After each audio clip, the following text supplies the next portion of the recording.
And welcome back to the Engage 8 podcast. Long time no see. Me and Robby, we were busy over Thanksgiving break. Got to spend time with family, watching football, also having some work. So, a nice combination of the mix and busyness, and also just wanting some time off on the holiday. But don't you worry, we didn't miss the games from week 13. We don't want to talk about week 12 stuff because that week was kind of irrelevant anyways. But yeah, there's a lot that's been happening. We're happy to be back. Going to be consistent, hopefully, unless, this guy over here wants to run into more. We got dude. Robby is bad, David. Like he should not be Robby Elliott. It should be bad, David. This kid always has a problem with something, whether it's vehicles or bank accounts or whatever. Bank accounts, it's my not that all of it's his fault sometimes, but he just can't stay out of it. So. It's a part of the life you live, man. Sometimes you're up, sometimes you're down, but how do you bounce back, right? How do you keep yourself afloat? I think that's the goal for everybody, because to be honest with you, this world's too chaotic to stay on top of it all. Yeah. All right, Robby, you were at this game on Saturday, the game between the Ohio State University and the Michigan Wolverines. Michigan gets a 30-24 victory. Robby, you obviously saw this in person. Tell us about your experience. First of all, you sent me a picture of you rushing the field. Also, it was the coolest sporting event I've ever been to, for sure. But I would say being able to be there and seeing this thing up close, the biggest thing that I noticed, and TV doesn't really do this justice. So for all of you that have been to Michigan games, but even this game and more specifically, and Roman Wilson wanted to touched on this too, the physicality of Michigan on every play was just, they were unmatched. Ohio State was outmatched. I'm talking in terms of size, in terms of want, in terms of just overall team-wise. Like, Michigan loves each other. Like, they are just so in for the team. Every guy's picking guys up. They're just defending their players. I mean, there was a play that probably didn't get caught on camera, but there was a kickoff that happened, and an Ohio State guy was in the freaking grill. Two Ohio State guys were in the grill. I think it was of Joey Velasquez, and Kenneth Grant just walks out there all big. And it's just like those guys are always there on each other's backs, and you just did not see that on the Ohio State sideline. You also saw just this element of like tightness and just like that they didn't want to play. I heard rumors going around that when they walked into the locker room at halftime, that the only player that was saying anything was Jack Sawyer, and you could kind of just tell that they were all just tight and defeated even before the game was really even over. 14-10 at halftime. And they had some momentum, building up. I guess, they did miss the field goal, but still, Ohio State looked defeated the second they walked in that building. You could tell from the first play that, Michigan was at least going to win the physicality thing. Now, obviously, you can't bank on the fact that anybody's going to make mistakes or something's going to happen. Guys like Zach Sinner going out, Will Johnson not playing second half. Those are things that would obviously switch the momentum. But even how they capitalized off Zach Sinner going down and rallying around Will Johnson going around, like, that's just, it's stuff that truly makes a case for you to be the best team in the country. And I think that's exactly what they showed that weekend. Yeah, watching this game, and I could tell on an element on the broadcast where there was just no like excitement or, any like, this is your biggest game of the year pretty much every single year, unless you make the playoffs or make the championship. This game means a lot, and it's probably not going to mean as much going into the future. Like, yes, in between the teams and the rivalry and the fan bases, yes, it's going to mean a lot to them. But I'm saying from a national perspective, it's probably not going to weigh in that much because both these teams are most likely going to consistently be in the playoff. But with that being said, watching this game, it really just came down to, in my opinion, the rushing yards, which it's always came down to in the last, 22, 23 games since the 2000s. Absolutely. And turnover differential. Whoever has a +2 turnover differential in this game is 7-0. So and they did. That's what it came down to. And Ohio State was in it until like the final couple minutes. And I really think it comes down to not necessarily, I don't think it's a coaching issue, although Ryan Day, not as good of a head coach as previous head coaches. It's not a coaching decision. It's not a coaching problem. It's I a don't think. leader problem. Yeah, There's so many guys that say in that building, Ben Herbert has said this multiple times, Jim Harbaugh is the toughest man in Michigan's facility. And I'll tell you one thing, there is no shot. There's no way Ryan Day is the toughest man in that facility. no, He's not leading by example. no, he's probably not. And I think what I think is the real problem, and when it really all comes down to it, is Kyle McCord. And that's kind of how I look at it. McCord threw 2 interceptions in this game, both pretty costly. One to basically lose the game, and one of them early that gave Michigan the first score of the game and really set the tone. And Michigan never trailed in this game. And with Ohio State trying to play catch up, like they never got that.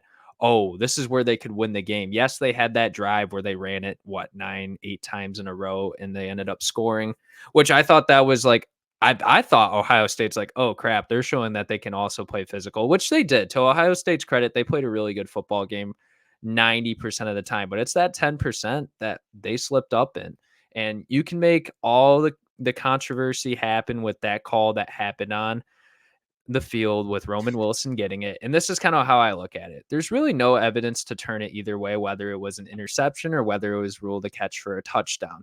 You can't go, you can't be like when it's that this close, like you can't really make a call because there's nothing to really determine it the other way once Right. it's presented in that way. Like I bet if it was an interception on the field, yeah, most people wouldn't argue that it was a catch for a touchdown. Just Right, because that's other the than a play that's ruled on the field. It's like you right, gotta yeah. just live with that, and they've had plenty of those go their And way despite what too. Joel Klatt tells you, he's an Ohio State meat rider. Okay. No, I'm just kidding. That's literally every single Michigan, the whole entire game. I'm kind of looking at Twitter. I'm looking after Ohio State. Oh, Joel Klatt is the biggest Ohio State meat rider in the history, which he's given a lot of, and he addressed this on his show today. He addressed it. He's like, I think Michigan's a good foot. I think they're a great football team. I like a lot of guys on the team. It still kind of seemed like he had a little bit of bias, but that's just my personal speculation. But this game came down to Kyle McCord, and the 2 mistakes made by Kyle McCord, both of them not good throws either. That one to Marvin Harrison, Will Johnson, like, yes, he did his job on that play because he was playing over the top, but he just jumped it and he made the right read on it. Like, that's just, you can't throw a ball behind your wide receiver on an in breaking route. That's just not going to ever work out. It's not like Marvin Harrison can just put the emergency brake on, turn around and go the other way. Like, that's just not how it works. And then the other throw was just not anywhere really where Marvin Harrison could also make a play. So when it comes to that, like, yes, there was moments where I thought McCord was like, oh my gosh, like he's like actually can, like that one throw to Marvin Harrison, like towards the end of the half, like way down the field, perfect throw. He had a couple nice short throws. He didn't do anything like amazing. A couple balls to Julian Fleming were nice, but he like, there's a standard of like game manager, good and elite, and he falls in the category of game manager. And if you watched him play all season, this has been like the biggest concern of this Ohio State team, other than the offensive line, which I believe they showed up and played. I think the offensive line did a great job for Ohio State. That was the best. That was the best performance by their offensive line. I would say that Well, if you were let's put this in video game terms. If you were to take Cade McNamara and all of his like stats that you could max out, right? Like you could put him at his max ability. That is Kyle McCord. yeah, He's a better arm than Cade. He has better receivers, so that automatically he's gonna raise up him, but he's got a little more awareness. He's got a little bit better pocket presence. But once again, we are seeing that even fully maxed out, these game managers can't get it done in college football. It's been the reason why Michigan couldn't beat Georgia the first year. It's the reason why they couldn't really be like JJ McCarthy makes a difference because what Cade McNamara and what a lot of Michigan quarterbacks, Shea Patterson, all these guys haven't been able to do, it's escape the pocket, not only have the arm talent to do it, but have the poise and have just the ability to look down the field and direct traffic and ultimately make those big plays that we saw, like the Cornelius the ball that he had to Roman. Like Cade just didn't make those throws. And also it's JJ is so smart and knows the playbook so well where he knows where to go with his first read. He knows what to do when it breaks down on him consistently. Like, yes, McCarthy over the past month before this game did not look great, but he was also injured. Like, I think it was pretty 100%. noticeable that, like, again in that game against Maryland, like he was severely hurting. And there's some speculation to see if McCord was injured in this, like before this game and going into this game. Whatever. It doesn't matter. You're playing football. You're there to do your job, and your job is to win football games. That's the whole objective of playing the sport. Yeah.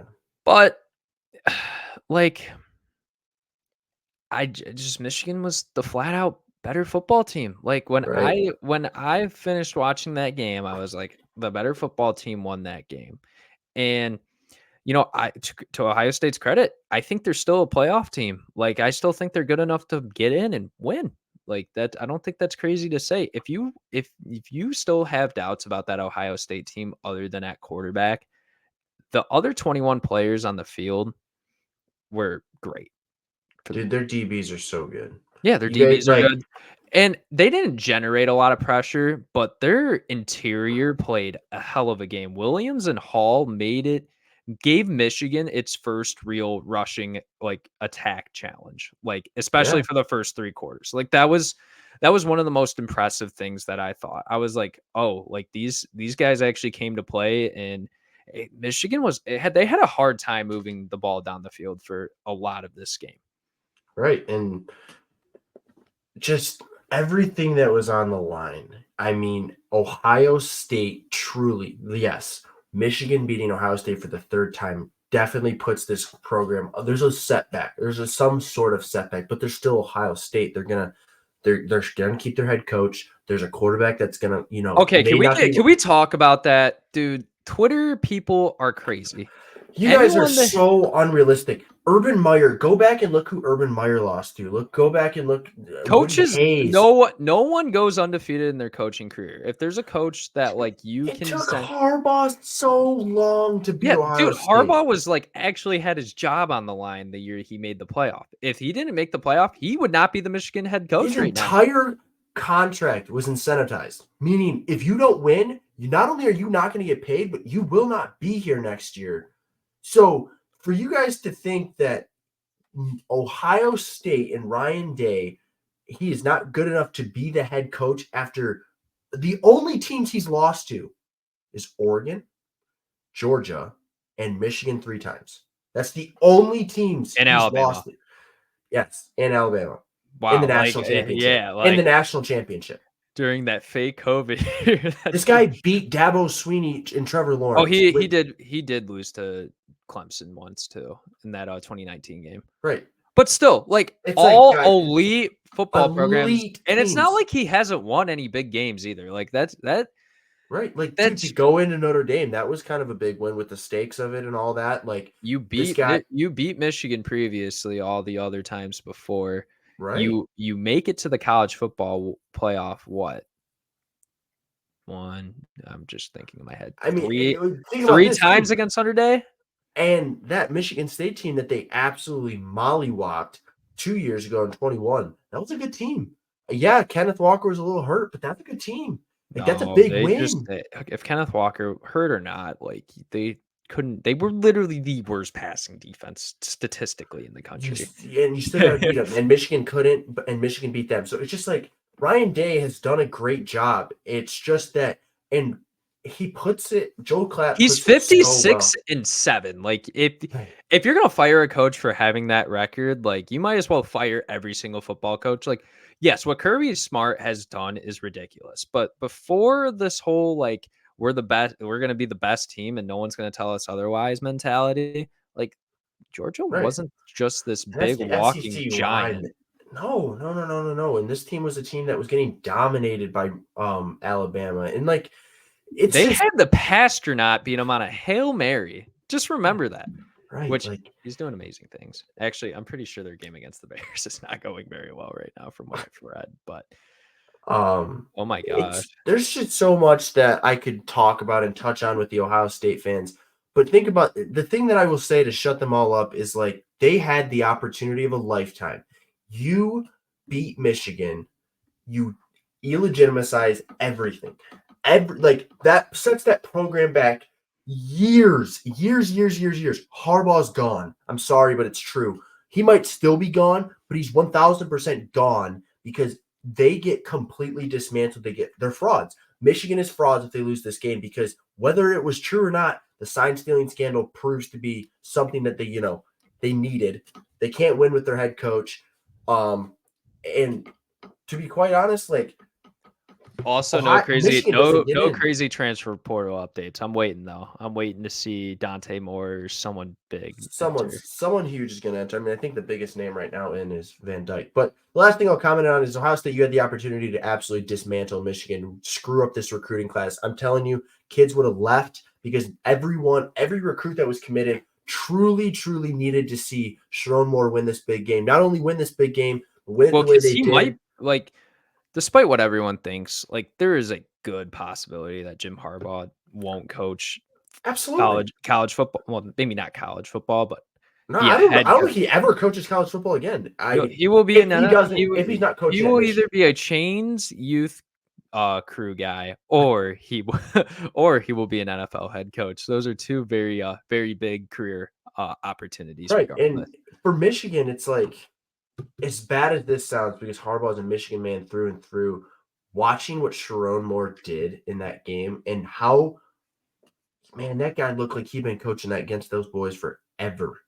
I mean, Sharon Moore, if he doesn't get hired by Michigan as an in-house hire, like that dude needs to be like if Lincoln Riley goes to the NFL, send him over there. He will change that program in its entire identity. Man. There's two guys in that place, and I think Jensen Mincher has a place, but I just don't know. We just haven't gotten to see him as a head coach. Sharon Moore and Kurt Campbell are going to be unbelievable head coaches one day, wherever that is. Despite what I think about Michigan and, its identity and its fan base and everything, because it's just a rival school, like they have been producing everything successfully, whether it's coaching, players, development, everything at such a high level. Like there's a reason why this is starting to be like a very well orchestrated machine. They are they have all things in line, and they're like, yes, have they had postseason success yet? No, we'll see if that comes into play this year, as long as they don't lose to Kirk Ferentz and the insurance salesman. Or no, I actually got a better one. He looked like, go to Dick's Sporting Goods, look at who's my passion is hunting. That is Deacon Hill. That's who Deacon Hill is. I really hope that Deacon Hill doesn't come across this episode and tell every Deacon single Hill probably wouldn't care. He'd probably just flip us to the bird and go about his day. He's not one to probably care about the media, because a lot of people joke about him. Like he has kind of became like if you follow Big Ten football, like he's kind of a meme player. Good football player, obviously. Like congrats. You're playing Power 5 football. You're starting for the Big Ten West champions. Like, not that that's a huge accomplishment, but it's an accomplishment. So Deacon Hill, shout out to you. Yeah, but like, still, he's doing his job. He's doing what he's being asked to do. He's doing better than the guy that was, he replaced. And okay, but even though I wish that guy was playing because he is hurt. Yeah, well, that guy sucks, but I really wish he was playing because that would have been the icing on the cake to all this. But no, once again, he's probably coming back next year. So absolutely he is. Michigan's got a great opportunity this weekend to win a third straight title and truly like put themselves in a position, hopefully, to barring all the craziness. I mean, they could draw Oregon. Like this thing could get crazy fast. We will talk about our predictions for the college football playoff. Yeah. We will, and we also we'll go more into we're not going to talk about conference championships yet. We will do a later episode sometime this week. Me and Robby are going to go to the MAC championship game. So, if you guys want to follow us on social media, we'll definitely have a lot of stuff there for you. But, we also need to set up something with Daquan Finn, maybe Jason Candle too. So, because me and talk to Osborne, he's going there. Like there's a lot of possibilities of some guests and some names joining the show, hopefully. So absolutely. And but yeah, what a game, what an environment. Rushing the field was such a cool experience. And I mean, there's nothing you can ask more as a fan. no, as a fan, being there and seeing all of that and just it's nothing like it. I truly tell every single person, even if you're not a fan of either team, college football is a different environment, and to be able to be in that environment will truly make you appreciate college football and it in its absolute glory even more. So if you ever get an opportunity, pay the money. It's worth it. All right, just like every other college football entertainment product, we spent way too much time talking about this game. I'm sorry, I swear, every single time I've heard any production talk about this game, they've gone on rambling because it's probably been it is the biggest game of the year at this point. Biggest regular season game pretty much every year. Like the only game that really comes close is like Texas and Bama. That's about it, and maybe Washington, Oregon. Are you talking about the Iron Bowl? Oh yeah, no, we're talking about this because this was ridiculous. This was so. I hate this game. I hate this game. I'm watching it like I'm like, man, I really don't want to pay attention to this because like Washington State was on. There's a couple other 3:30 games that I'm like, I kind of want to put my attention toward this, but no, the CBS broadcast is just on my screen for a full straight 3.5 hours, and all I got out of this game is Auburn, you need to find a quarterback or it's going to get ugly and uglier because teams are going to figure you out more and more. Like New Mexico State did it. Like they game prep the crap out of you. Maybe it's dude. It's not the team, by the way. The Aggies down there in New Mexico State, they're legit. Dude, their head coach should be looking for a better job. Like that dude is legit. 9-3 season at New Mexico State. I can't remember his name. And I've been pretty good with names lately, but not this guy. No, they're so good, man. Their defense, their secondary is literally one of the best in the country. Andre Seldon, actually a kid from around here who played at Michigan for a little bit and then transferred out. I mean, that kid, bet on himself and he's gonna probably make it to the NFL. Like there's so much talent over there. That's a team that doesn't get talked about enough. And like you said, a coach who deserves to be at a bigger program to, really solidify himself as a legit head coach in this industry. Yeah. Anyways, talking about this game specifically, what Auburn did kind of scares me. And Auburn's just played very well against the top. Like they're the SEC's like Jeff Brom, Purdue. Yeah. Like they like giving everyone a super hard time and like they prep for the biggest games and don't really care about the other ones. But Alabama did not look impressive. They won off a muffed punt, which when I saw that happen, because I was rooting for the Auburn upset because Peyton Thorne, as much as what he's did at Michigan State, leaving after the spring game with Keon Coleman, I was like, whatever. Like, just pour gasoline on the dumpster fire, why don't you? I mean, he didn't have a great 2022 season or 2022 season, so I was like. Am I that mad? I think we could use a switch, but regardless, I have much respect for Peyton Thorne, and I was going to make a Twitter post, and I didn't even tell you this. I was going to make a Twitter post about how Peyton Thorne is just the king of beating overrated programs, but jokingly, that would not have aged well. Let's put it that way. Because okay, well, overrated teams. I'm saying like if they won, like I had this. If they won, okay. Yeah, I thought you were about to tweet this out. I was gonna have the eye beams coming out of his eyes. He was going to be the greatest. He was going to be the talk of the talk, and I probably would be like, well, Michigan was never overrated that season. Alabama's an overrated team. Which, come to think of it, I think they are. You have a close game versus Arkansas, close game versus Texas A&M. You lose to Texas. I'm legitimately like, yes, Bama fans are going to tell me they're going to win. And they had a great game against LSU. But guess what? LSU, other than Mason Smith and Harold Perkins and Wingo, who's hurt defensively, is just not a good product on the field. They have a Heisman quarterback. And Alabama's credit, they got a really good defense. They allowed some explosive plays, which Auburn just had drew up. Like they've been waiting for this game all year, just like Michigan and Ohio State. Right.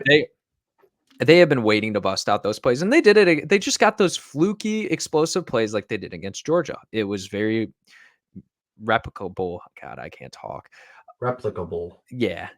Some, you know what I mean. Something like that. Yeah. It was they repeated the same things they did. I think that's the best way to put it. And that's kind of how Auburn just scored 24 points. Like, they didn't do anything like too special. It's just the same movie that I saw, just a different team. And that's what just Auburn does. And they're going to be a better football program. They're going to win recruiting more and more. I think Hugh Freeze is a phenomenal head coach, and they're going to be fine in a couple of years. But they really need to look for a transfer portal QB, which, hey, there's a lot out there. Are they good? Some are, some aren't. Some have had bad opportunities. We'll see. Maybe you get Will Rogers from Mississippi State. I don't know. Man, that kid is a trending name right now. It's Tyler Shuck, I think, could be really good. We gotta wait to talk about transfer portal. I'm sorry, we cannot get into this just yet. But yes, this game, I don't know. Is it just because Georgia's looked dominant really ever since, other than that game that happened on Saturday? But I think that was just Georgia Tech also like giving it their all, and Georgia's kind of just like saving their bodies for the SEC championship game, which maybe Alabama did that. But it's embarrassing when Jalen Milroe is like, "Give me my Heisman!" Like, dude, you don't win the Heisman off one game. You win it off your success and the stats you put up. And you were not even like, there was a point in the season where we didn't know if you should be the starting quarterback. There was a point in the season where he wasn't the starting quarterback, but that didn't go very well. I'm seriously wondering if Ty Simpson will enter, because Jalen Milroe is obviously coming back next year. And I think Ty Simpson in the right place and given the right preparation could be legitimately good. So that'll be a name to we'll see. We'll see. I don't know. Random quarterbacks are just entering left and right because, there's this thing called NIL and roster spots. Yeah. Anyways, that's all I really have to say about the game. I didn't even look at the box score of this game because I didn't care. And I really don't, unless I like to look at like season stats and like averages and some advanced analytics of teams with like success rate and what are they doing on this play, like very marginable stuff. Marginable or marginal? Marginal. There we go. But yes, okay, yeah. I'm having, I don't know. You're having a day, man. I've been on and off sick for like the past 2 weeks because Michigan weather is just the absolute greatest thing. Like if you live in this state, you just have to enjoy the weather because it's amazing. Bro, especially at this time of freaking 5:20. I'm like, bro, dude, take your vitamin D. Yeah, so it's terrible. But my thoughts are this: Alabama is a team that obviously has showed improvement, and we were waiting for it because when you got a guy like Nick Saban, you're expecting it. You're not expecting them to go down without a fight. And they've survived and advanced their whole way through this thing. Yes. Do I expect the first quarter to be close in Alabama, Georgia? Sure. Do I expect the second quarter to be close? Maybe. After that, Georgia's going to run with this thing. Jalen Milroe is not could he be in New York? Maybe. And that's if he has. I would take Carson Beck over Jalen Milroe. For sure. What I'm trying to say, though, is this defense deserves a lot of respect. I pointed out at the beginning of the year, this is going to be one of the better defenses Alabama's had, and they've been really good. Their defense has been what's kept this thing afloat. Because if you threw that LSU defense out there, they're done. This thing was over weeks ago, and that's just a credit to Nick Saban being able to put Nick Saban has had tremendous defensive players over the course and offensive players too. Let's not discredit that, but I think. Is it a Nick Saban problem or is it a Tommy Rees problem? It's a Tommy Rees problem for sure. Because even in some ways, Bryce Young was wasted talent in college, and that's crazy to say because that's just the expectation of Alabama.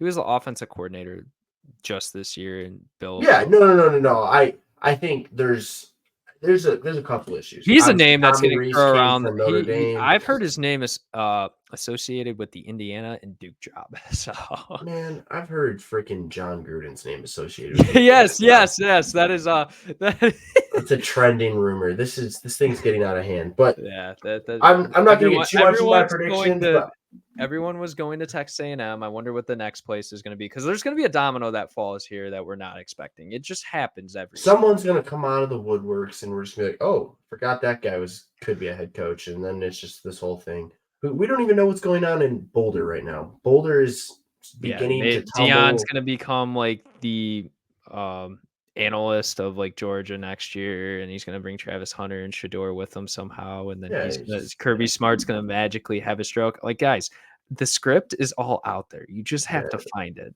Yeah, I don't know. Hey, the Georgia DB spot, our coach is looking to take the Syracuse job. So hey, maybe Deion just goes be a DB's coach at Georgia and magically some yeah.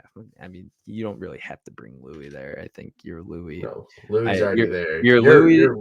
You're walking into Saks Fifth. You're just picking now. Like no, like this guy. He's just what the joke I was gonna make is your Louis is fake compared to what's at Georgia. So it's ridiculous what's over there. Yeah, but no, truthfully, the last thing I'll point out in Alabama is this team is good. This team is improved. But this team has no business being in the college football playoff. And hey, make me eat those words, Alabama. But I truly don't think this team has any business being there. This is a team that will not win the SEC championship, does not have, in my opinion, the puzzle pieces to do it. So, hey, on Saturday, if they prove me wrong, I will come back on here and say, yep, I'm an idiot. I will eat those words. I'll take that one on the chin. But I truly don't think I'll be coming back on here saying that. Jalen Milroe also, you're not winning the Heisman. Yeah. There's a quarterback in the SEC that has a better chance at doing that and more deserving of that. And I don't know why you're opening your mouth. Yeah. All right. Some talk about the what we should expect for the college football playoff before, because this is really not even based on really what happened over this weekend anymore. Like, yes, was there a lot of great games? We could talk about Washington State, Florida State, Florida. I was watching Cal and UCLA, and that got I don't know what happened. But yeah, so college football playoff, I think Michigan's definitely solidified their spot. Georgia solidified their spot as long as they take care of business. Washington, I don't know if they're going to win, but if they win, they'll be in. Florida State, as much as people hate, and I'm not gonna say that like yes they looked because they looked awful. Like Trey Benson literally was your only like existing piece on offense in that game, and your defense got it done for you because guess what, Florida's without Graham Mertz and they're playing Max Brown. Like now, let's see if the third string quarterback's coming out for Florida State or not because Tate Rodemaker got hurt in that game, so. It's going to be interesting. And, it's a dumpster fire. And I will say that Louisville is probably going to make them live hell with their defense. That's what they do to teams. They are, even though that's not what happened over this weekend. I didn't even watch that Kentucky Louisville game because I literally only put my attention, and there was just no point in watching any other game at that time. Like, it had no big implications, or did I really care? Like, other than maybe Jaden Daniels, but like, you can just see the highlights from that game. I haven't watched the Louisville Kentucky game. I couldn't tell you what happened. As you know, as much of as I say as a Louisville fan, like sometimes like just content wise, it's better to watch different games. And I'll probably watch it sometime during this week. And then because I'll probably use that as some data points to go look forward to their conference championship. But I'm just saying the team they've been all season, they're going to give Florida State hell if they execute their game plan. And that I don't know what Florida State can do because there's two good running backs, but when Jack Plummer, when he wants to play good, he'll play good. So I think it's just a big test for Norvell to see what he can really get out of these guys at the end. And if they win, they're in. And that would be perfect for the college football playoff committee. But guess what? That's not going to probably happen because it's college football and it's the craziest sport. We don't want that. I want there to be chaos on Selection Sunday or whenever.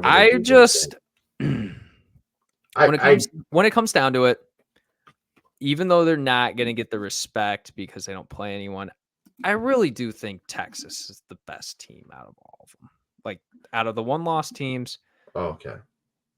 Yeah, I think Texas is the best. And yes, they did lose to Oklahoma in a one-score game, but like they beat Bama by 10, and they guess what? Texas and Oregon have a common opponent, and yeah, what there was Tyler Shuck, the quarterback. Yes, it was Texas Tech playing with a bunch of guys that like they're on their third string quarterback, Morton or whatever.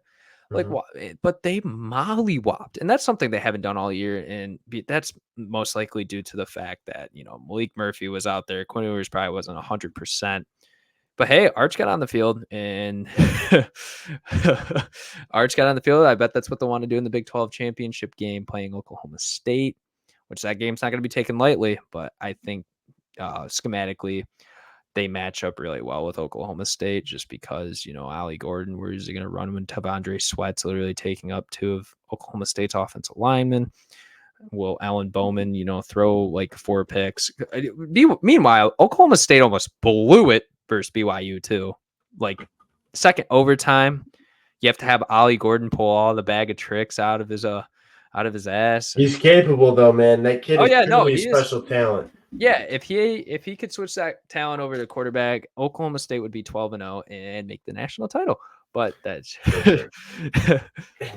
it's the fact. I'm not going to disagree with the statement about Texas because Texas at its full firepower when Quinn Ewers is firing on all cylinders. I'm just saying when they've looked their best, and that's the problem. They haven't looked their best the whole time. That's exactly what I'm saying. They're the best team for sure, but that's the problem. And the College Football Playoff Committee has to think about this, yes, as an analytical breakdown of the 4 best teams. They got to pick them.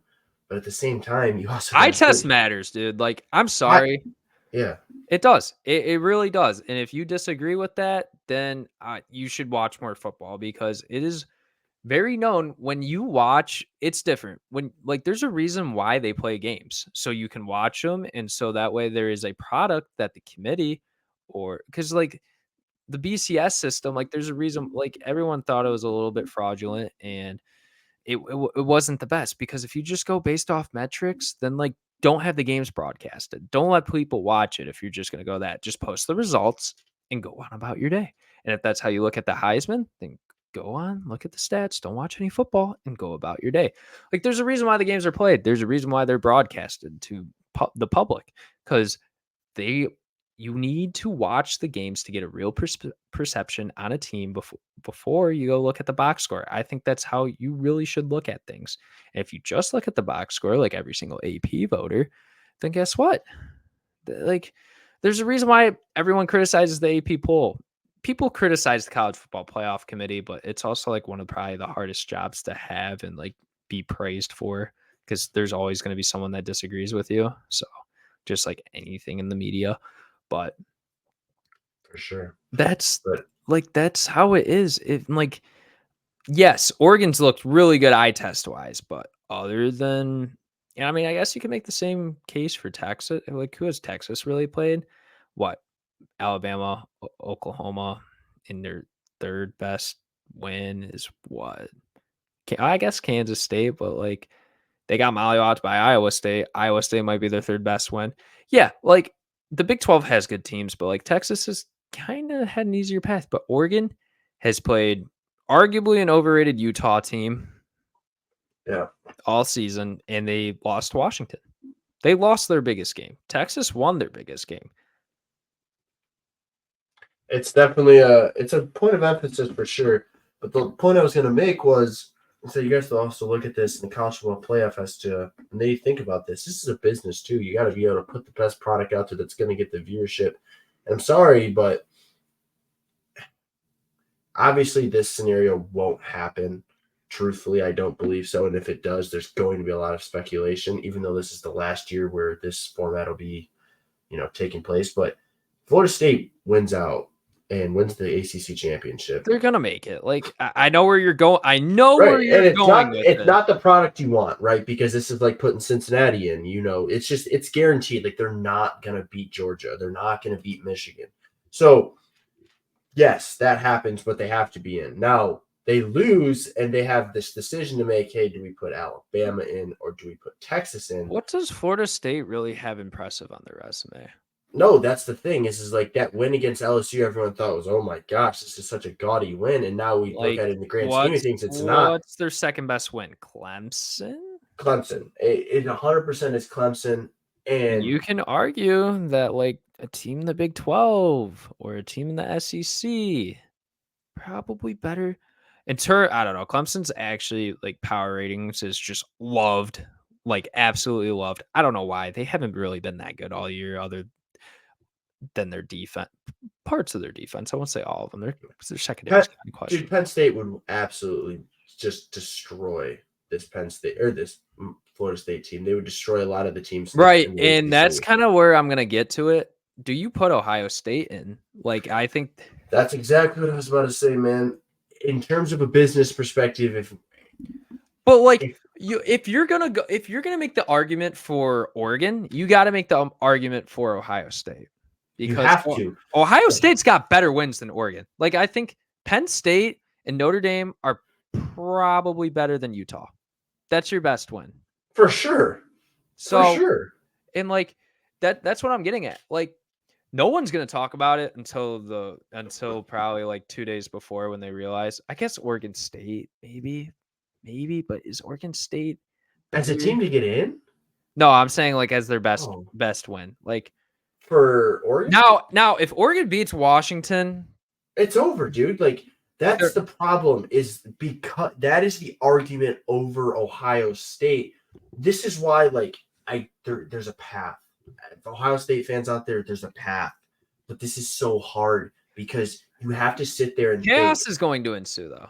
Huh? Chaos is going to ensue. And chaos is going to ensue, but they got in last year without a conference championship. Oregon with a conference championship, beating Washington, you have to let them in. You have to. That is a good team. That is a team that can win the national title. So can Ohio State, but Oregon deserves it because they did do what.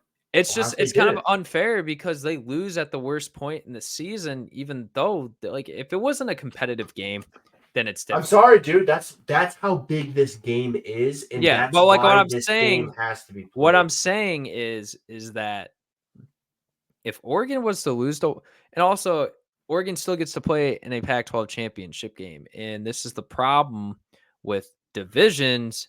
Yes, but once again, it takes away from the last game. That was your Big Ten championship. Like, we know that. That was the Big Ten championship. Hey, don't get over your head, man. You still got a game to go play on Saturday. I know. You don't have to say it for me. I gotta always throw it out there. Because if it happens, I'm gonna rub it in your face. Well, if it happens, I have to burn that hat, hat. That's right. I gotta burn it all. Remember the deal I made with all the DJ podcast fans? It's a dumpster fire. This is getting burned. I mean, like, we're screwed. If I just bought a new Michigan, like, my grandfather bought me a brand new Michigan jacket, like, that's getting torn. We're screwed if it happens. I forgot about this bet. Does it happen? Probably not. But that's the thing. Is like, you got to win that game. You got to win that game, and they didn't. And they didn't. But like I'm saying, you have to get punished. It has to be punishment. But I'm saying, like, so Oregon gets to lose a game against a big opponent, but in Ohio, if Ohio State has a better resume, arguably, like, I'm just saying that's just how it is. And hey, it's hard to beat a team twice. I'll agree. I'll give them that, but at the same time, I don't know, dude. I got this feeling, and this is not. I'm not going to give my predictions, but Washington's, dude. I don't know. Penix did not play good in that game against Washington State. But Washington State, they were injured for a lot of the year. And when they were at their best, they were a damn good team. And when Cam Ward talk of the Heisman, dude. Yeah, like when Cam Ward transfers to USC and they still look like a magical offensive wagon, like, He's gonna. He is. No, he got his degree. He got his grad degree in 2.5 years. Like he's definitely looking to transfer. He got his what in 2.5 years? Like he has a master's or a bachelor's? He got his. I think he's going to graduate school next year, or now. Wow. Yeah. Okay, like, I didn't know that. That's a pretty cool fact. But yeah, just like wherever he ends up, JT Daniels. Yeah, hey, Rice is going to a bowl game, man. Just remember that. Shout out JT Daniels. Dude, I get it. I get your argument, but at the same time, doesn't JT Daniels also have a national championship ring too? He's a national championship quarterback. He's a national champion. Yeah. You can't tell him anything. But nothing at all. So my last point that I will make though is yes, is it unfair? Sure. Win the big game though. And I get it. Oregon's got to come out and win this too. But Oregon has to have things happen too. Like Oregon's not a lock if they win. This is the problem. If the same thing happens to Michigan and they play this type of game, like I'm just saying, and this is the reason why it's going to 12. Like I hope everyone knows because these decisions, man, because this is the fact. Right now, Oregon could win the national. Oregon could lose the Pac-12 championship. That team still could win the national championship. Like they are that caliber. Okay, Ohio State is capable of winning the national championship. Texas, at their best, winning 2 good football games, they could win the national championship. Washington, if they lose, they are capable of winning the national championship. So like all this, I don't know about that last one, but that's just my personal opinion. Washington at their best, though. Think about it. Yeah. Washington doesn't play defense. But they draw the right draw, right? Yeah, no, they do. Like I'm saying, yes, Washington's a very good football team. It's just when it comes to the this team wouldn't make they wouldn't be the Oklahoma if they showed up. I don't think so. I think they'd put up a better fight. I think they have dudes on defense. It's just I think collectively when you have a very offensive minded head coach, he's just not going to put a good defense together. No, but back to your point. This is why it goes to 12. This is exactly why. Yeah, because it's kind to be because no one's going to care about the 12 or 13 team that gets in because let's be honest, like, yes, are fans of that program going to care? Yeah. Our national people are going to care unless it's like something like they're like, oh, like a team has better wins and they obviously look better or a head-to-head matchup, but one team makes the conference championship and one team doesn't. Like, then maybe. But yeah, it's going to be tough though because yes, as much as the fans of the program be like, oh, like for Penn State example, oh, we made the playoff, right? Like, but with the playoff being a 4-team format for as long as it was, and how legit it was if you made the playoff, like it legitimizes everything. Like, hey, I'm sorry, but it's not the same. We can say both of our teams have made it, and a lot of fans legitimately made it, and that a lot of fans can't say that, and that's just the circumstances you have to roll with. But I mean, hey, I truly think with this 12-team format, we're going to see an 8 seed win a national championship. We're going to see a 7 seed. Like, there's because it's also like if you just haven't, and this is just a legit conversation for all sports, the talent pool is being more spread out as we grow older. Like the NBA is not dominated by 5 players. There is a random guy you could pick off the G League team, and he can go give you 30 in an NBA game because that's just. Bates, baby. Yeah, exactly. Just guys like that. It's the coolest thing ever, man. It's such Noah Fafita. Look at Noah Fafita. The kid was not even going to be the starting quarterback. He comes in and now he's literally could do whatever he wants. He's got to be in preseason Heisman talks next year. Like absolutely. And this kid was not a starter for a team that really didn't play that well, was not projected to do well. That's the coolest thing about this gosh darn sport. It's the coolest thing about sports in general. But like the talent pools everywhere. NIL is helping that. For all of you people that think it's weakening it, you're wrong. You're so wrong. And see if we have any transfer portal updates. Update it. But like I said, talent pools everywhere. This 12-team format, for everyone that hates it, that's just that's you outwardly projecting that you really don't know enough about the sport and that you really aren't as big of a fan of the sport as you think you are, because this just makes this week even better. This makes conference championship week that much better. This makes the college football playoff so much better. Like, this is at the caliber now. This tournament, quote unquote, is at the caliber of the March Madness because we can see low-seeded teams win this whole thing. So my rant is over. Noah, do we have any transfer portal? No one has entered since 2 hours ago on any of the Twitter pages or any recruiting database. And that is including the Auburn defensive end. That's the last guy I saw enter. The last guy I've seen enter is this Illinois DB.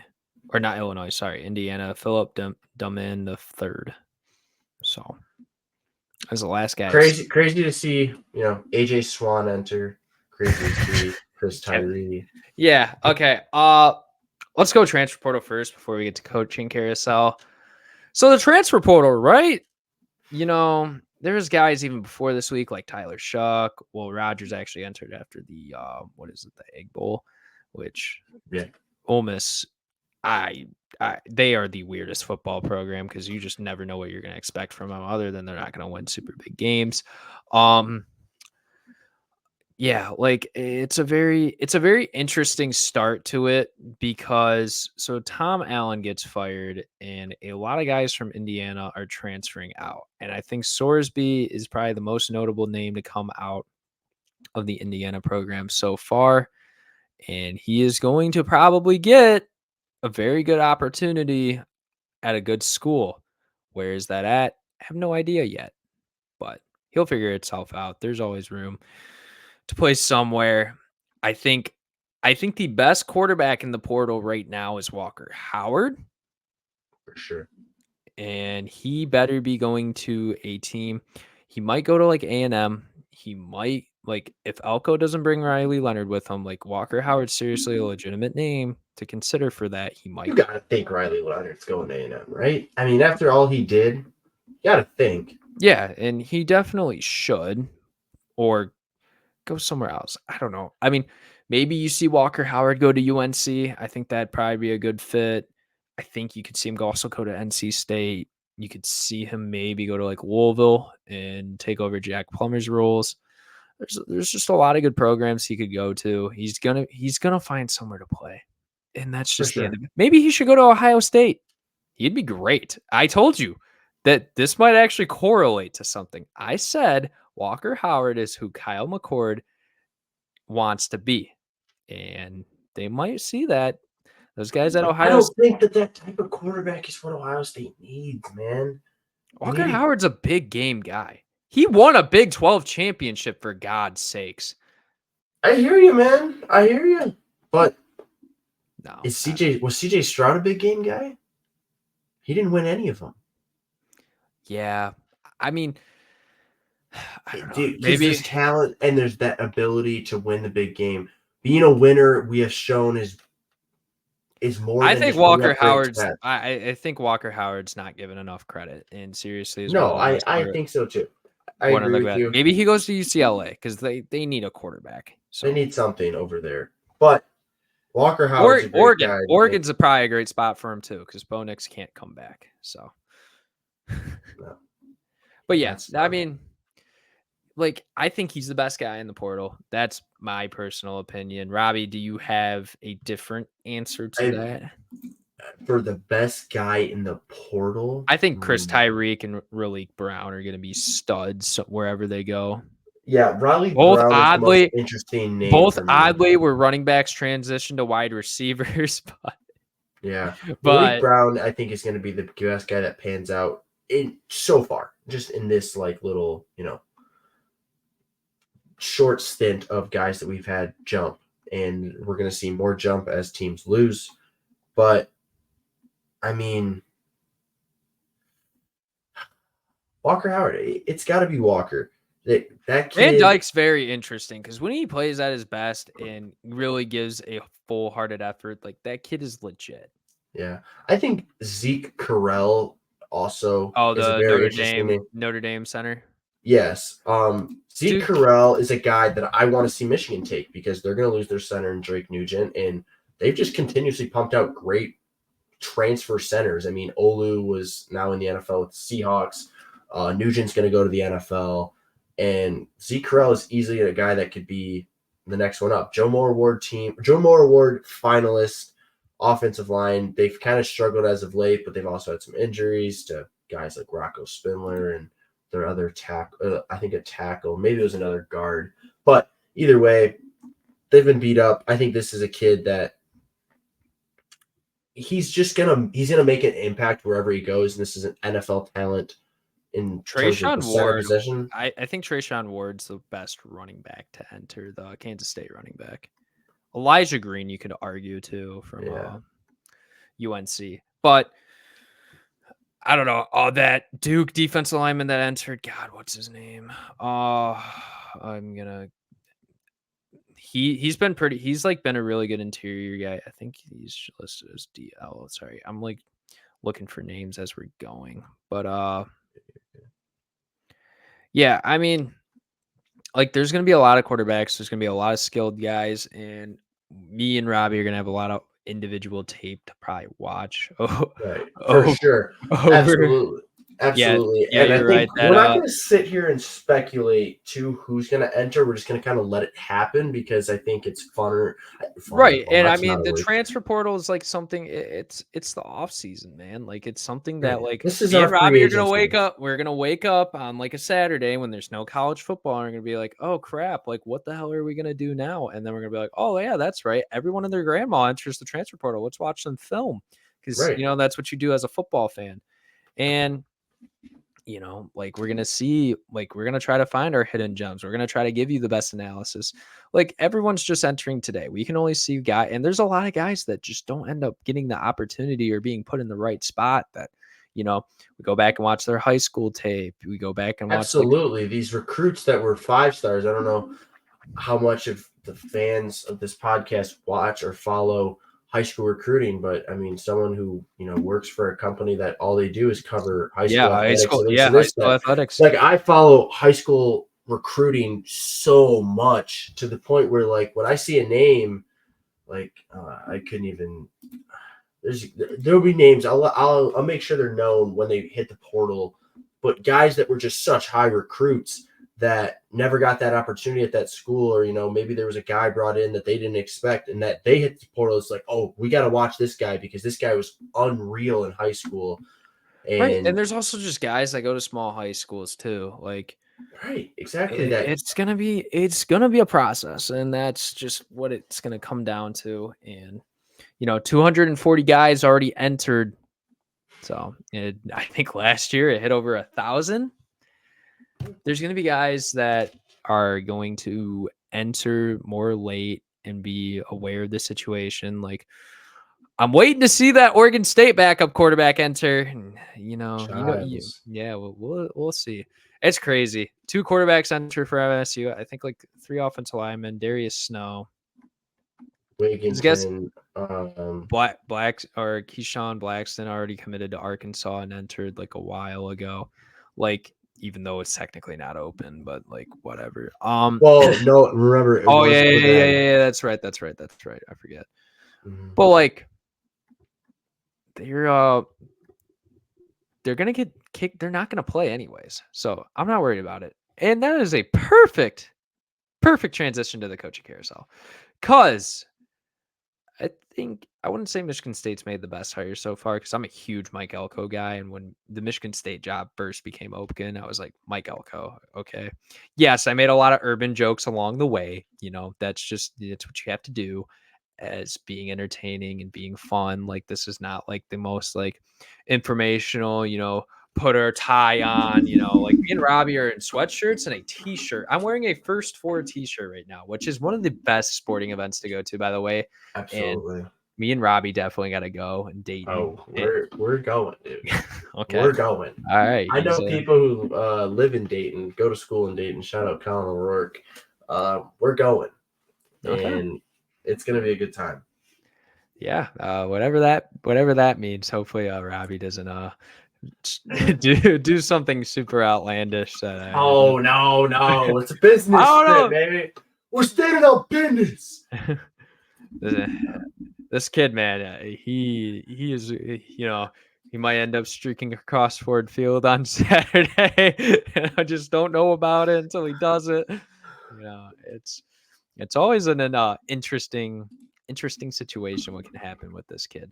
But anyways, back to it. No, I think Michigan State and what they're doing, taking all those offense and defensive guys from Oregon State. I know we hired the DBs coach, the O-line coach, the running backs coach.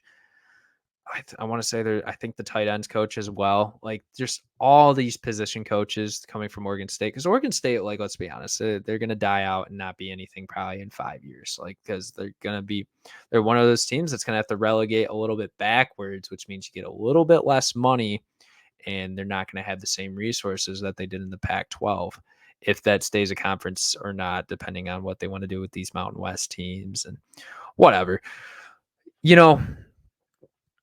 Like that's the sad nature of it. And once we keep realigning, because that's just gonna be everyone's favorite word here pretty soon. Like when it gets to the next cycle of realignment, like don't be surprised if Northwestern or Indiana or a team like Vanderbilt, like if they're not holding up, because there's gonna be times where they're gonna be like they gotta hold up their own end of the margin. And if they can't, they're gonna get the boot. So there's a reason why the ACC might not be as strong of a conference here pretty soon. Like it's just obviously it's all speculation and all, mouth, but a lot of things happen behind closed doors that people predict. Also just a lot of stuff happens that you just never know about either. But I mean, yeah, that it's just back to the Michigan State hire, though. I was just rambling on why Oregon State no one might care about them in 5 years other than the people in Corvallis, which is an awesome place from what I hear. Me and Robby definitely got to go see a game out there when they're playing Wyoming. We got a lot of places to go, man. Yeah, we got a lot of places to go. Luckily, hopefully, both of us will live very long. Right. No, but being completely honest, I think this was the most correct hire to make. Yes, it was the smartest hire in terms of the brand that the rebranding, I should say. I think Michigan State is doing a little bit of that. He reminds me of D'Antonio so much. He does. This is a stand-up human being. I've heard there's been a lot of stuff that comes out when you get a big job like this and you're in the spotlight. There's stuff that's going to come out. You just got to take with a grain of salt, ladies and gentlemen. You're going to read stuff about this guy. This is just, hey, nobody's perfect. Everyone has skeletons in their closet, including me and Robby both. Exactly. So, therefore, take everything with a grain of salt. This is a guy who, I haven't heard anything bad. I've just heard stuff about recruits, and specifically Sam Leavitt, like how he is, not wanting to play for Jonathan Smith, because of how he dealt with his high school recruitment. And congrats, you didn't you didn't prove anything. All it is just you understand. I think it's more of just that stuff comes out because you understand. If you're gonna be emotionally hurt about what a coach said to you in the past and can't move past it, like you probably shouldn't be playing college football. Yeah, like this is a world where if you can't take where like, oh, we think you could work on this, or like coaches are gonna tell you, like if you've ever listened to Nick Saban, like coach a player up, he's literally told them that he sucked to their face, and it either motivates you or it kills you. And if it doesn't motivate you, then you're playing the wrong sport, you're in the wrong time, and you need to be going working. Yeah, just go work at like Amazon or something, or get your degree and go sit in an office, or be like Deacon Hill and go work at Dick's Sporting Goods he's actually. I got a better thing. I got a better thing. He's gonna be a Bass Pro Shops owner. Ooh. Like just imagine, like he actually has to get an NIL deal, and when instead of wearing an Iowa hat on the sidelines, just got to be one of those Bass Pro Shops with the Iowa Hawkeye. No, because he goes fishing and hunting. Like he would be perfect NIL brand right there. Come on. I'm giving you good ideas, Deacon Hill. I made fun of you. We're your agent. Yeah, we're your agent now. No. Anyways, so it's such a smart hire, and I think it says a lot about Jonathan Smith when you are able to get your entire coaching staff to buy in and say, "Yep, I'm coming with you." Like that says a lot about a man. It says a lot about because a lot of those guys, they could go out and try to get better, bigger and better jobs, or go to a better school because right now Michigan State Obviously, they like being around the dude. Like, right. So it's overall, it's already showing to be a smart hire. This is also, though, for all Michigan State fans, and I know you would agree with this, this is something that is going to get worse before it gets better. This is not going to be a 10-2 football team. Well, yeah, no, and I think everyone anticipates that. Like, we're not gonna go because it's gonna take a lot of time for Jonathan. I mean, maybe not as much as it would before, but exactly.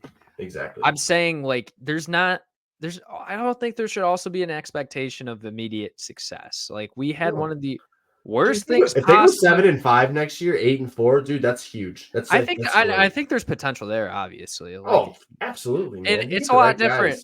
Right, like we need to wait until everything finishes out because the off season and whatnot. But I'm interested to see what he can do recruiting wise and finishing out this class because they signed him perfectly at the right time. Because guess what? Nick Marsh, a kid who's committed, cancels his visit with Colorado. Does that have to do more with Colorado or do more with Michigan State bringing in a coach? You would argue it's both. Yeah, it's probably a little bit of both. Half glass, half empty. There's a great reference for you. But no, I think this is honestly, and this is probably just a little bit biased, but I'm excited. Like, I think there is a level of excitement, and I don't think, unless it was Elko or Stoops, I don't think I'd be as excited. And I'm just saying he's very similar to those two because you need a guy that's going to be strong and going to care more about football than care about putting his name out there and putting where his money, where his mouth is. It's going to be, and guess what? They don't got to pay Mel Tucker, so he'll probably get a good contract. So. And if I ever see Mel Tucker coach a football game again, I'm going to start a hashtag and hopefully it trends. But because that guy, oh my gosh. Hey, dude, there's some people, man, who just don't deserve to be around the sport. Shout out to Alan Haller. Alan Haller did a phenomenal job. He didn't buy in. I don't know if they pushed for Urban legitimately or not. There was reports a couple weeks ago that saying they weren't pushing for Urban. So, I don't think you can push for Urban. I think Urban is a similar hire to unless you were Georgia, more successful. Unless you were Georgia or Bama, you're not getting Urban. It's like if USC couldn't get Urban, they're not. No. So, all right. Unless he wants to go back to Florida, then that would be pretty sick because they need a lot of help. And Napier might be a guy that by this time next year that we're talking about, and he is not going to be there. But what do you? Texas A&M hires Mike Elko. Been mentioned throughout the whole season. Duke probably goes better 7-5 if they have Riley Leonard, but Mike Elko is still a damn good football coach that coaches hard-nosed kids and can get the best out of his players. Now, I think there's going to be a lot of remodeling at Texas. I don't think this is something where you keep a lot of these players that came for the money and probably don't care about football. I mean, we already see Raymond Cottrell, a guy that was pretty highly recruited. He's leaving. I wouldn't be surprised. Max Johnson is leaving too, and I think that's just so that way he can start somewhere at a lesser of a school. His third transfer. Now he's going to be transferring to his third school now. Will he stay in the SEC still? Will he go somewhere else? That's really up to you to decide. I heard, God, I can't even make a joke about a group of 5 team because there's probably actually a good quarterback better than him there. But no, to be quite honest, I think it's going to be a really good. He's got ties to the school, which is good to see. And I think it's something that the fan base and also the boosters and the administrative staff are going to be behind. Because there was a report that saying Mark Stoops was going to go there the night before, and I thought that was going to be the guy. And I would have been very happy to talk about him there as well. Because he's a hell of a football coach, and he's put Kentucky football into some sort of relevancy. And he's had success. He's gone to bigger bowl games. He's had this team ranked, something you really can't do with Kentucky if you don't have an elite coach. And, we'll see him at a big job. I wonder where everything will spiral, but great hire by Texas A&M. Yeah. They hit it. They hit it super, super well because Texas did not need a name that was going to carry drama. They did not need a name that was going to carry a paparazzi. And that's kind of, that would have been a more higher, like, if they would have gone out who I thought, oh, maybe, in Dion. They did not need a guy like Dion. They needed a guy who is football savvy, but also passionately in love with the game of football. That was his brand at Duke. This is a team that played the game not only the right way, but with just so much fire and so much energy. Riley Leonard was so great for the sport. His emergence was great. And Mike Elko was shining that exact same light right through in the Duke program. He's gonna bring it. He's gonna bring it. He's not a guy that's gonna come, and bring his Louis, if you want to quote that again. But this is a guy that, as time passes, and I'm talking a year or two, Texas A&M is not going to be back right away. No. That's not what's going to happen. But this is a guy who's going to gain the trust of a lot of players. You're going to see a lot of his guys, once he wins that locker room, start rallying around this guy. It's going to increase the high school recruiting. There's obviously plenty of financial resources there for him to, once he is ready and once those guys have bought into his plan, his image, his brand. This is a guy I believe Texas A&M needed to turn this whole thing around and make a run again. Make a run at the SEC, be competitive all the time, make some big bowl games, maybe even make this playoff here in, the next 3 years.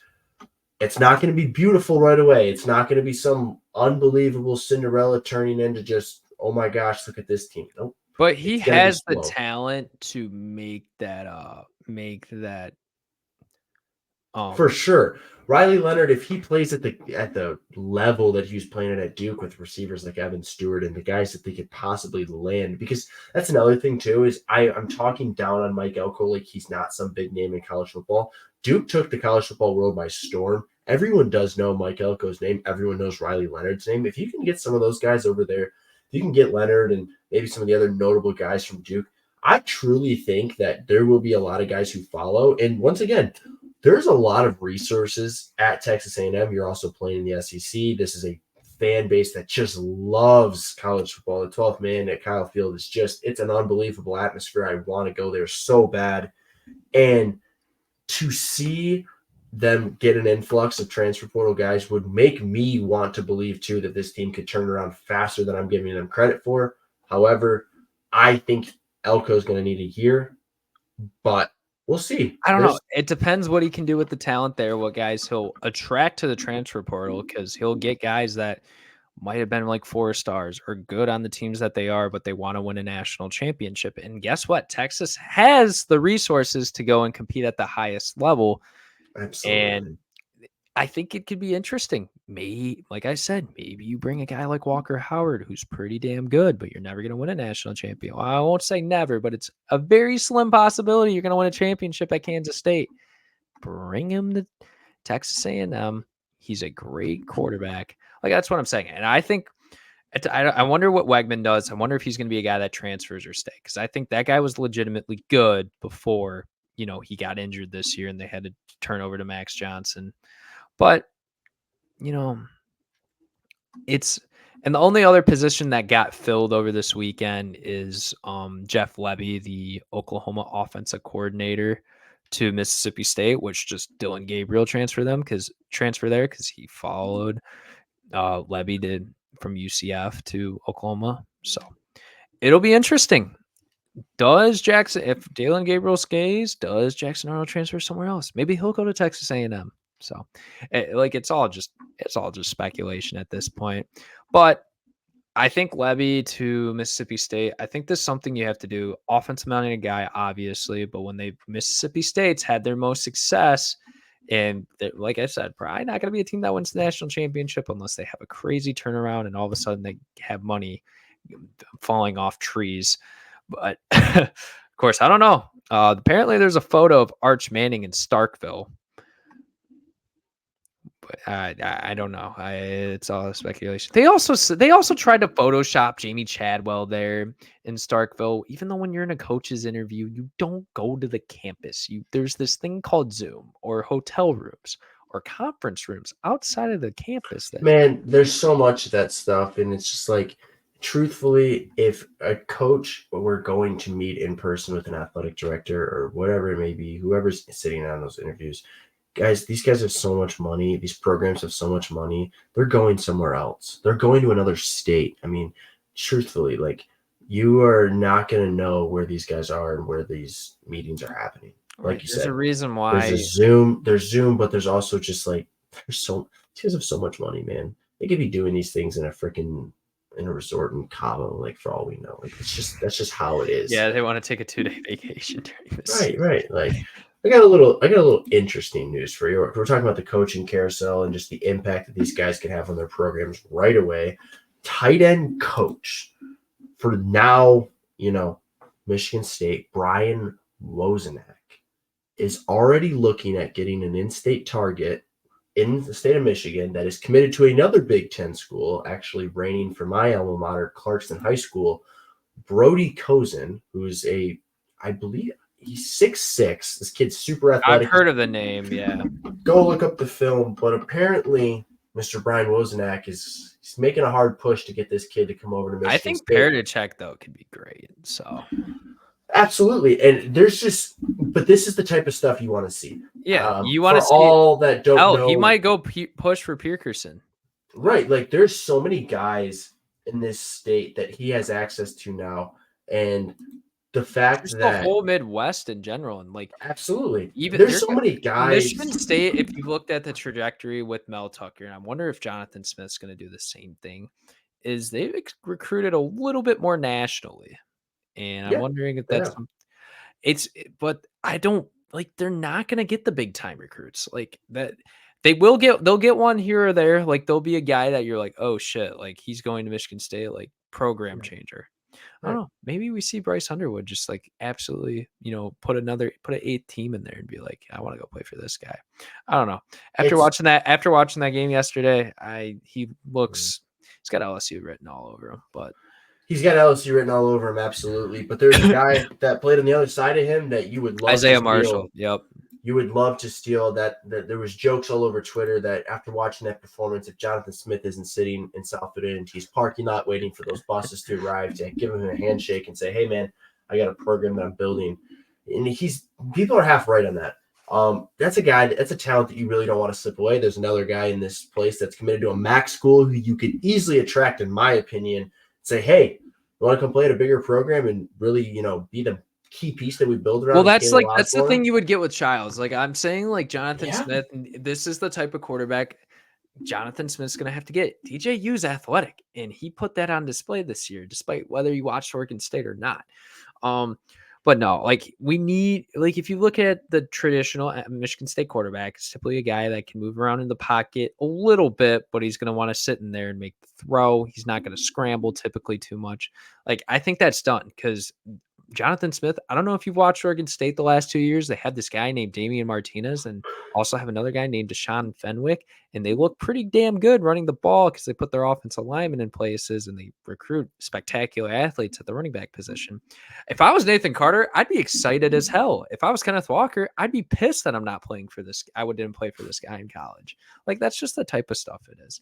And Michigan State is going to be a physical football team, but the only problem is not necessarily this season or even next season. Are receivers going to be attracted to this because of the type of quarterbacks they're going to be implementing, and they're probably going to be run first guys? I don't know. But, I mean, Silas Bolden and, I forget the other kids, but both the receivers, their top 2 wide receivers are 5'8", but they're studs if you watch them play, and they're used in the run game. So it's going to be, I'm excited to see what Jonathan Smith does with obviously a larger recruiting.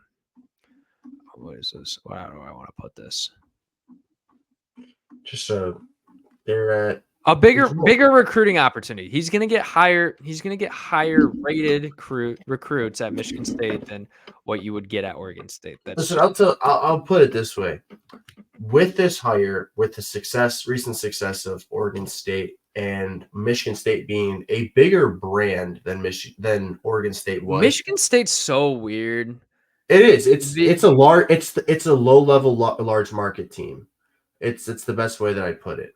They're just they're just like B plus, A minus in terms of like big. For sure. They got like they're not A plus, they're not A. You could say like it's like anywhere, like if we're looking at percentile wise, be like anywhere from like 86 to like 90th. Like they're going to draw the attention of some major recruits, but it's what we just talked about this, but I'll make this point again. You have to go after the guys here. You have to win this state. You got to win. You also, you have to win Indiana. Like Illinois. You got to win those states. You cannot try and go get the best guys from Florida, from Texas, from California, because you're not going to win those guys. You're not going to win those guys right now, but those guys might come to you if you if you can it took Mel Tucker one season and he was getting guys from different states. So just prove you can develop talent. Prove you can get a couple guys to go to the league. That's what attracts those players into this state. And I don't know, man. I think there's promise. And to be honest with you, as a Michigan fan, I love this. For everyone that doesn't love this, you're stupid, because Michigan State is a great rivalry, and you want that game to be as competitive as possible. Watching them win 49-0, honestly, is not as fulfilling. I was at that game too. It is not as fulfilling as to watch the absolute showdown of a game between Michigan and Ohio State. You want that type of matchup every single year. So you want the best talent. That's why I love Oregon coming, Washington coming, UCLA, USC. I want them to play. I want these conference games. I want every game to be just such a competitive match, because I'm here to watch good football. I'm not here to watch blowouts. Yeah. Some others. So what happened over the weekend, we've discussed San Diego State, discussed Boise State opening. Am I missing another job that opened earlier? Syracuse opening. But now, with all first of all, a couple firings, Dana Holgorsen of Houston is out. That was kind of anticipated going into this season if you paid any attention to Houston football. I don't know if we've mentioned it on this podcast or not, but Houston's really not a relevant topic to talk about and doesn't probably catch our attention as much as it would like a Toledo or, a school more locally to us. That wouldn't happen. UTEP has made a firing as well. God, what is their coach's name? Dana DeMel. That's the name. I couldn't tell you. I haven't watched a UTEP game probably in 2 years. So I'm sorry. Like, it's just UTEP. Like, there's a certain, like, I want to say I've had my eyes on probably 80 teams since spring, whether it's been spring camp, watching film on them, all of the above, whether it's been 20 minutes or freaking like 10 hours. Like, to have a legitimate idea of what's going on there. UTEP's just not one of those programs. Like, I'm sorry to break it to you.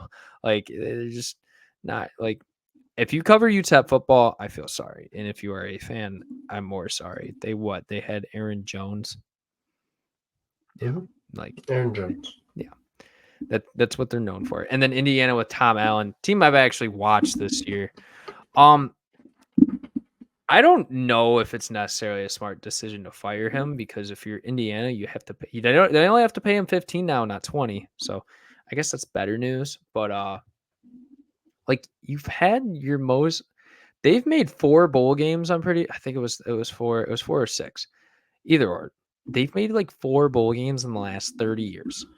Like, you're not going to succeed. Now, this athletic director, from what I hear, is a guy that does care more about football and wants Indiana football to be more involved. But you have to find a guy that is going to absolutely care about the product on the field.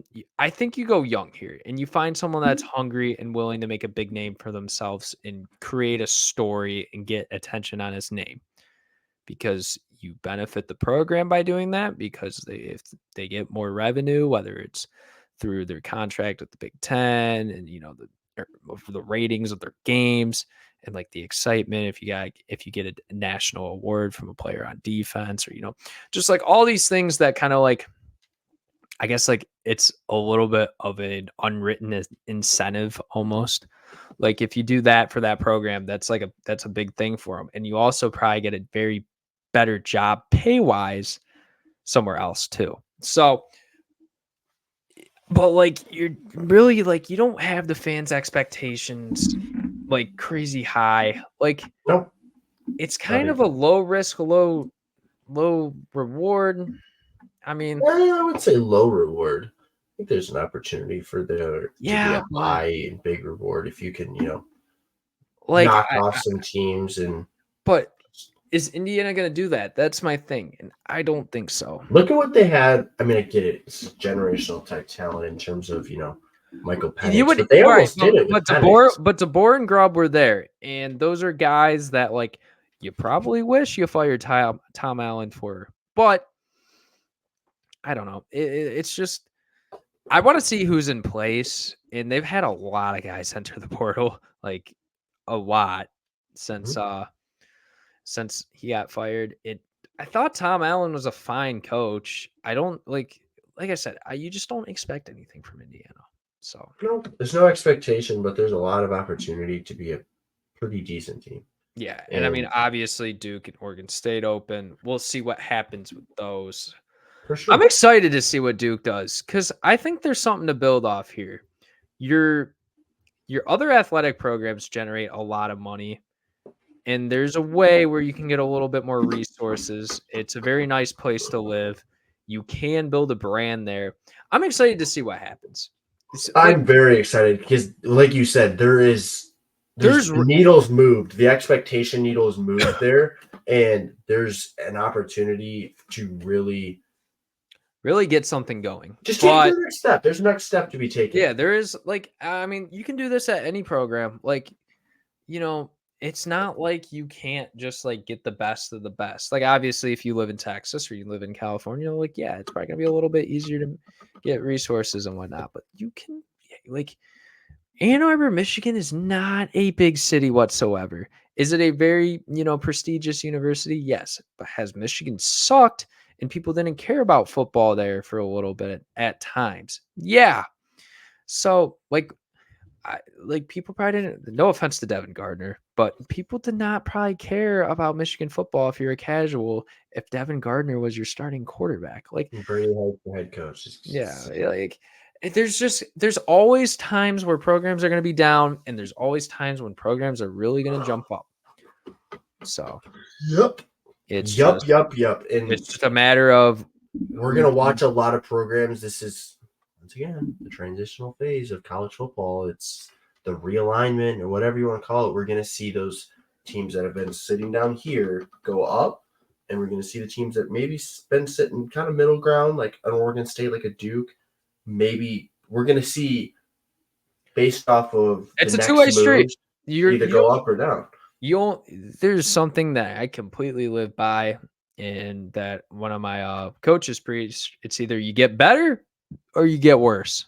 You don't just whether it's 1% or 100%, you get a little bit better, you get a little bit worse. So Absolutely, absolutely. And has there ever been a team that's gone 6-6 every single year and it's just like, hey, I don't think so. So like no, it's either gonna get better or get worse. it's gonna be interesting. All right. Absolutely. Is that all the opinions you have left?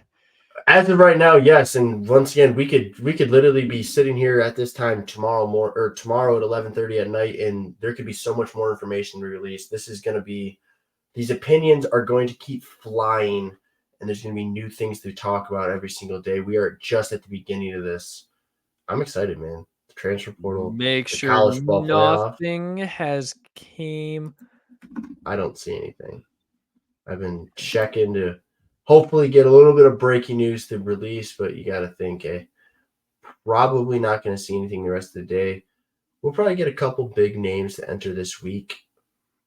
Yeah, I mean, I fully we gotta expect wait for after the conference. We gotta wait for all the carousel to figure out. We gotta wait for all these guys who's staying, who's leaving, like Ray Davis. He's already go on to the draft. going to Yep. the draft. So whatever, if guys stay, there's been a rumor that the best wide receiver in the country arguably is going to be coming back for another year. That's such BS, man. I just don't see a world where that happens. I'm sorry. I don't know, because he's not like the type of he hasn't like when you you can tell from a person. Absolutely. He's not the guy, I want money, I want fame. He wants to play in Indy where his dad played. I understand that. He wants to win a Big Ten championship there. I do understand that. You're just running such a risk. Look at Zach Zinner. Zach Zinner, he laid it on the line for his team. He said, hey, he was kind of abiding by the mantra of Michigan and those who stay are champions, right? If Marvin Harrison goes out next year and blows out his entire leg, not that Zach Zinner's injury is going to affect his draft stock at all. But that is also the really good thing about NIL for kids that actually do care about their college and where they go to school and who they play for. Like, it's not going to be a wasted investment on that because it's not like he's got anything left to prove other than if you want to scouts or the general media. Like, if he went into the draft, I think everyone would be like, oh, okay. But if he comes back, I mean, that's just a great thing because he's going to make probably a little bit less. Of course, I don't know. He's wearing freaking Louis V and, watches during a game. So, who knows? But I don't know. I'm not here for it. I'm not against it, but I think you're scared. No, I'm not scared at all because once again, knowing Ohio State and just the trajectory they're on, Kyle McCord will be the quarterback next year, and it won't even matter. Yeah, sorry. It's just like they have not proven anything to me, and we will see. I mean, we will see by the time. I don't know. I think this is just my legitimate opinion, and probably not too much people are going to hear this, so I probably won't be like there won't people comment section Connor being like, "Why would you say this? Kyle McCord's the best quarterback," shit like that. But I think Devin Brown. This was actually I was going to mention earlier. JJ got hurt and wasn't given an opportunity to start right away like he could have had because he didn't play through spring. He really didn't play through summer. I mean, yes, he was in the season. I'm talking about JJ's freshman year. And he wasn't really given the key. Like they rolled with McNamara. They implemented JJ there at some points, but McNamara was the main guy. Mm-hmm. And I think now JJ got a full spring and got everything to put on display. While Cade maintained the same level, game manager Cade, and then they both had a opportunity for the job, and JJ took it.